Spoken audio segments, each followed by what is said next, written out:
Hi అండి, good morning. బాగున్నారా? నేనైతే చాలా బాగున్నాను. మీ అందరూ బాగుండాలని, మీ అందరిలో నేను ఉండాలని ఆ భగవంతుడిని ప్రార్థిస్తూ మీతో కనెక్ట్ అయిపోతూ మంచి మాటలోకి వెళ్ళిపోతాం.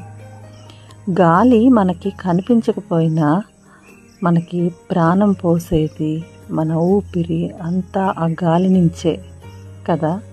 అలాగే మనం చేసే మంచి పనులు ఎవరికి కనపడకపోయినా గుర్తించకపోయినా పర్వాలేదు, కానీ ఒక్కరికి ఉపయోగపడిన మనం చేసిన మంచి పని వలన ఒక్కరు సంతోషపడిన, ఒక్కరు జీవితం బాగుపడినా అది చాలు కదా. మనకి ఆ సాటిస్ఫాక్షన్ చాలు కదా.